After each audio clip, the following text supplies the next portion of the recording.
In this training, I'll be interviewing successful Course Careers graduate Natalia to talk about exactly how she landed an SDR position at a great company in PayScale.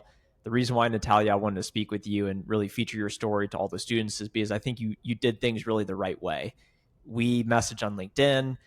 You tried to use me as a referral, and we ended up getting on the phone ahead of your job search process. And I think that strategy and that blueprint for messaging people at the company you want to work for is the way in 2025 and beyond. So thanks so much for being here. And why don't you give everyone an overview of how long did it take you to complete Course Careers? When did you complete the course?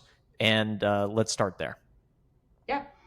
So, it took me about a month to complete the course. I think I mean, if I had more time in my hands, I could have done it sooner. But like, with between being a mom and a wife, it did take me a month. But it was nice because it was self-paced. I was able to, after I put my son to bed, go ahead and work on the course. Look at all the videos and things like that. So it took me about a month. Yeah. Amazing. And I know in the course we really push um, the job application process and how to build a list of companies, how to find people at the companies, reach out to people at the companies, get interviews, and that's really the best way in. And I think you really did that. So once you completed the course, what was your strategy to then go from all of this new knowledge to now using it to try and get an SDR job? Well, I'll be honest. So after I was done with the course, I took the advice that Nancy is another Course Careers graduate, and she told me she recommended me getting a coach, and I did. And I remember Dre, he actually told me like, yeah, you need to go cold call these managers. You need to go out there, put yourself out there. I didn't take his advice. I just kind of laid back, applied, and kind of took the easy route until I realized like I'm like, what makes me uncomfortable? What makes it uncomfortable to cold call these people? You know what I mean? And actually do the job of the SCR. So I had to really evaluate myself and be like, well, what if there was no anxiety and fear? Be like, what if we threw that off to the side and was like, hey, I'm not anxious, I'm not worried, I'm not scared. Like if I just throw it off to the side and just really do what needs to be done, you know why don't we just go for it? So I feel like having a coach on my side was really, really helpful. I'll be honest though, like at first I didn't take Dre's advice and I kind of just went and did my own thing, and then I just kind of figured out the hard way that that doesn't really get you anywhere. You really have to put into practice what you learn. And thinking back to the course, I remember that LinkedIn was a huge strategy that you spoke about, and making sure you really connect with people and things like that. And I would write to people, but I feel like I wasn't building enough rapport with people. I wasn't really vulnerable enough to share my story out there until I started doing those things, connecting with people from different companies, asking their feedback, really just treating like LinkedIn like the professional Facebook, right? Like I spent more time on LinkedIn than any other platform when I was looking for my job search. And I feel like that really made the difference when you actually put into practice, what you basically were teaching in Course Careers. And until I put it into practice, I wasn't going anywhere, because when people see my profile and they see, oh, she did Course Careers, but yeah, but what does that really mean? Until you actually put that into practice, it doesn't really go anywhere, in my opinion. So just putting the action, doing the work, doing the job, that really is where you start seeing results. And when you say you were doing your own thing and it wasn't going anywhere, what were some of the mistakes that you think you were making? I know common mistakes that I see is mass applying to companies, not really having any intention for the companies you're applying to, not doing the proactive due diligent outreach like you're talking about, networking on LinkedIn. What were some of the mistakes that you think you made early in the job search process? So I would apply to jobs and then just kind of maybe write to the recruiter and then leave it at that and expect them to like reply to me or comment on their post. But I've noticed that the people that are in people's like inbox the most, like those are the ones that are getting after it. You have to put your face in front of somebody multiple times to really get their attention because people are busy. So I feel like the main mistake I did was I applied. I would write to the whether it be the hiring manager, the person I think that might be the decision maker. I would write and do that and just expect results, especially like going in, I was applying to a lot of dental sales companies, and I was getting a lot of rejection letters just off my resume. I was like, but man, you didn't even give me a chance, like, you know.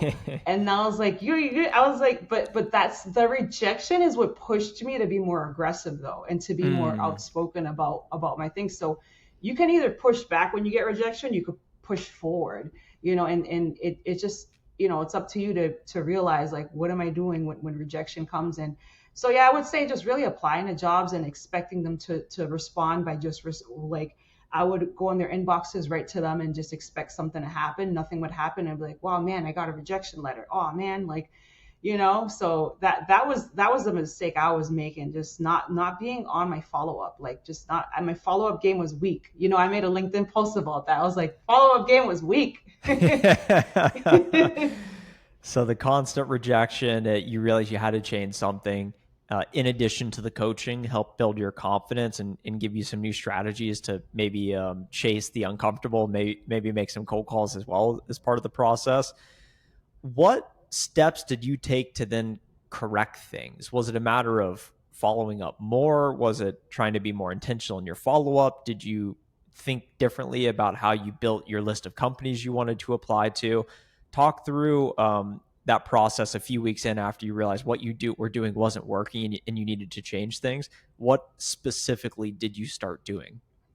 Yeah, so what I specifically started doing was, I was being definitely, I would tell you something. LinkedIn is a huge, like, underrated tool. Like, it really is. I started to, like, when I would apply to these jobs, I would start, like, actually, like, focusing on my follow up. Like, one message is not enough. You have to, like, get in front of people's faces until they say yes or no. Mm-hmm. Or if they say maybe, then that means a possible yes. Let's keep following up with this person. So I, yeah, it took me a while to be like, hey, like, let me actually tackle this head on, and really focus on, like, what am I doing? Like, what is really my strategy? And the list of companies that I had, I was focusing, like, a lot on, like, dental and stuff. But I was like, man, it'd be your own people that reject you. And then I was like, let me just actually, I'll start looking at jobs that, for something that I could actually see myself selling, something that would make Mm. sense to me, something that I strongly believe in. For example, like, if you want me to go sell some car parts, man, I can't tell you a radiator from a, I don't know, a carburetor, and I don't know none of that. Like, that's not, and I don't think I'd ever be passionate about that. That's my husband's thing. But I would say, like, just looking at companies where you're like, I think I could see myself growing here. I really like this product. Because if you don't see yourself selling that type of product, or you don't see yourself there, if you can't convince yourself that it's good enough, people aren't going to be, they're not going to believe it's good enough when you're on the phone. The confidence just won't be there, So I would say my strategy, like, really focusing on making sure, like, I have a good list, and I started writing down, for example, well, I don't know if we should leave this to the coaches to do this, but I started writing down companies, and who the decision makers were, and then just looking up how have I been emailing them, calling them, because you have to kind of use all your resources. I didn't use Apollo. I feel like Apollo was a little limited. I used Wiza, and Mm. I was able to find some contact info in there, and really just work the system. You know what I mean? You could send emails, LinkedIn, phone calls, and things like that, and just really work your follow up. Like, if you're actually working at SDR, treat the job search like the job itself. So So to yeah. summarize, be proactive. Don't wait for people to knock at your door wanting to interview you, because that's not going to happen. It's being proactive. Go knock on the doors, find companies with products you're interested enough in to want to pursue it, and be persistent enough to see it through, and then have a strong LinkedIn strategy and outreach strategy with tools such as Wiza, even Apollo as well. And it's interesting because you ended up at PayScale, which is an HR tech company, compensation benchmarks, very similar to the company I work at, Deal, which is an HR technology company doing payroll. And by the way, guys, I got my job less than a year ago through LinkedIn. It was purely through LinkedIn, a referral. That's how I got an interview with the sales manager. And then all of a sudden I got hired. So you need to be nailing your LinkedIn strategy. And what I really like, Natalia, about your outreach is we had never spoken. You completed the course saying, "Hey, I'm a CourseCareers graduate. I'm applying to deal. Can I use you as a reference?" And I said, "No, but you should still apply." I Right? remember. Send me any questions you have. And then you said, "How's the training?" And I said, "Good." And then you liked it. Thanks. That was it. And then a month later, you said, "Happy New Year's." Not expecting anything, trying to like build rapport or whatnot, because that's all you can do. And then a Yeah. month or two later, you had said, "I have an interview with Deal. I know you've been there a few months. Like, can you help me with this? Or here's a question I have." And it was that proactiveness of not asking me to do something for you. You had already taken the action.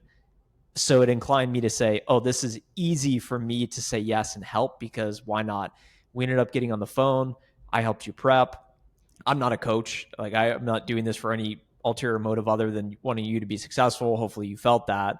You didn't end up getting the job at Deal, but you ended up getting the job at PayScale. And I want you to just talk about that strategy on LinkedIn, because I'm sure you messaged many other people alongside Yeah. me, and just how taking that proactive action actually is what got you the job. You want the short answer or the long answer? Give us the long answer. Let's be thorough. All right, let's go. So, yeah, no, basically, with Deal, I didn't land it. I was like devastated at the time, and like I felt like everybody there was like super nice and everything. But like, man, it took me a little while to get over that because like, oh, I really want a deal, blah blah blah. But ultimately, I am happy they rejected me because Natalia in January isn't Natalia in August. Like I'm two totally different people, and I felt like having a few rejections under my belt really helped me prep and become a lot sharper. Because if they would have hired me like then, I felt like I wouldn't be like as prepared for the role now. Like, and it basically like, as you were saying, like I was reaching out to different people that worked at Deal. I got some insight on how to prep for the interviews and things like that. Ultimately, I didn't get it, but I think like I'm sorry, somebody's calling me. Let me just turn my phone off. But I think ultimately, like what was happening for me of not landing those jobs is that when I was in the position to um, interview, I was trying to be like somebody else. Like I felt Mm-hmm. like I was trying to and this is what I went over with Dre. Like he would do like a mock interview with me, and I would just become this really uptight person that's like scripted instead of just being a regular like, hey, this is just a conversation we're having, because that's what an interview is. You're just two human beings are having a conversation and see if it's a fit, right? So I was reaching out to a lot of people in Deal. I didn't land the role, as you know. And then I interviewed with a few other companies. But yeah, I definitely was in the inboxes of anywhere that I applied to. I wanted to know if it was a good job. I was checking online to see different websites to give reviews to how a company is and things like that. I was looking at if was there leadership changes. When I would go to the interviews, I would come extremely prepared, like, hey, there was certain leadership changes. What positive things have you seen since these changes to kind of show like the place I'm trying to land, I'm trying to be there like long term. I'm not trying to hop around. And then being proactive, I would say there was a term that you used in CourseCareers, which you said, look at the accounts that are like low hanging fruit, right? So I use that to basically my advantage in the sense that anytime I would see like a hiring manager, VP of sales, right? Hey, we're hiring. I'd be like, okay, like that is a motivated prospect right there. Let me jump on that and call them because they're basically saying, hey, I need a product. I need an employee, because we're not products, but you know what I mean. So like this is a person that needs to hire somebody. So I'm like, okay, like I'm gonna call him. So that's literally what I did with PayScale. The VP was saying like, hey, we're hiring, da da da da. And then so then I was like kind of nervous to call him and I was like, man, should I call him? I don't know. Like little old me is gonna call a VP of sales development, like, you know what I mean? But then I was like, man, I started to think about it. I had to talk myself through it. I was like, dude, if I call him and he hangs up and he's mad or he says no, is he going to take my house away? Am I going to go broke? Am I going to lose my job? Am I going to lose my family? No, everything is still intact. It changes nothing. So whether he gives me a shot at an interview or not, literally it changes nothing. So just do it, right? So that's what I did. I gave him a call. I didn't say anything specific. I know some hiring managers and VPs, you kind of have to be very, like, very, very well scripted. I'm just really happy he gave me a shot, and he thought it was. He's like, "Where did you even get my number?" Like, and I was like, "Well, I went on Wiza. I couldn't find it in Apollo, so I went on Wiza, which is another story." Wiza sent me, like, I did a post on LinkedIn. I was like, "Guys, I can't find this number on Apollo." And the CEO of Wiza wrote to me, "Hey, this is the number you need." And I was like, "Oh shoot, like, let's call." So I went in, I called, and I was like, you know what I mean? So then so when I cold called the VP, he was like, "Oh." I was like, "Yeah, hey, I'm just reaching out because I sent you my resume through LinkedIn, and I know you were gonna send my info to TA, or talent acquisition, the recruiter." He goes, "Oh, okay, they haven't replied to you?" I was like, "No, I haven't heard anything yet." He said, "Okay, cool. Like, I'll put you at the top of the list for interviews." I was like, "Okay, awesome." So I got in, and then to the interview. That doesn't mean you know what I mean? I got the job, of course, but I mean, at least, you have to at least just get yourself in the interview process. And sometimes you have to think outside the box, because these decision makers, people that are in important positions, they're constantly getting called all day. And so do something that stands out, right? Because people don't want to hire average people. You got to show how you're different. And everybody's different in any way, but it's up to you to determine how you're going to show that you're different. And that's ultimately, going out there and doing something different, right? So yeah, I mean, I share a lot of stuff on LinkedIn because I definitely want to help inspire other people to be like, hey, just step out of your comfort zone. Because, like, me as a dental assistant driving to my job every day, I was driving about maybe 35 minutes, sometimes 56 minutes, because I liked the office I worked at. I loved it there. We would just all day, it was like a party. We'd just laugh, joke, make people feel comfortable at the dentist. You forget you're at the dentist when you're with us, right? So it just wasn't paying though. And then I'm just like, yeah, my boss goes on these great vacations and everything, but me, little old me, I'm just here hanging out, making an hourly rate, and there's no commission involved. There's nothing, and that's hard when you have dedicated over 10 years of your life in the same field, right? Being an SDR is hard too, but which one do you want to choose? You want to be, you want to be broke and stressed, or make a little more money and stress? You pick one. That's a bad way to put it, but ultimately, just choosing, like, choose what your heart is, right? Because there's difficult things in life, and it's either you choose to intentionally be broke by showing up to the same place every day, or you step out of your comfort zone and be like, hey, like, I'm gonna go to CourseCareers, take the course, get a job, and like, man, in OTE, I doubled my income in OTE, just OTE, in my base, I increased by 10 to 15,000 in a year, but OTE, I'm doubling my income right now. So I hope that wasn't too long, but yeah, that's basically what I want to say with that. Just really being proactive, just be out there and be uncomfortable. It's just like with the our director of sales development. She told me, because at first, being in the job, I was like, this is a little uncomfortable. She goes, listen, Natalia, you have to get used to being uncomfortable for a few months right now. Like, get used to that. So I was like, it's true. So, I'm really happy, where I'm at. Have a great manager, have a great team. And one of the people on my team actually graduated with CourseCareers too, Xavier. So shout out to Xavier. And then I think Alyssa, she also broke in as well recently. So yeah, and then we have a fourth one. I'm not gonna blow his cover. He's transitioning out of a different company right now, but he'll be on the team soon too. So yeah, that's pretty much it there. Yeah. If you could go back to being a CourseCareers student, or you were on the job hunt again, what advice would you give yourself, knowing what you know now? I would have. How should I say this? I would have gone and been uncomfortable a lot sooner and really bumped my head, because you're gonna make mistakes in the job search. When you're on an interview, for example, you might say the wrong thing. Not that you have to say that, like, there's a right thing to say, but there is the reality is you got to sell yourself, right? So there's going to be times where you're like, man, I could have sold myself a lot better on this one, right? And had I gone and just made those mistakes a lot sooner, I could have gotten here a lot sooner. Just go out there, get the right coaching, make those mistakes, and I say make those mistakes, but in the process, you're gonna bump into some things. I would have just worked at getting rejected a lot sooner. I would have worked at, you know, just focused on just really my storyline as well, because when I would be at interviews, when they say tell me about yourself, sometimes, man, trying, like, people will say tell me about yourself, you forget all about yourself. You're like, who am I anyway, right? Because you can get so nervous sometimes, and you're like, I would be like, I would, at a dental interview, I'd be super cool, calm, collective, joke, laugh, everything. But then SDR interviews, like, I was so nervous, tense in the beginning. Like, my first SDR interview was for a dental company, and I would have been like the perfect candidate because I have a lot of connections. But I blew that one. She asked me, "Tell me about yourself." I froze. I Oh. couldn't tell her about myself.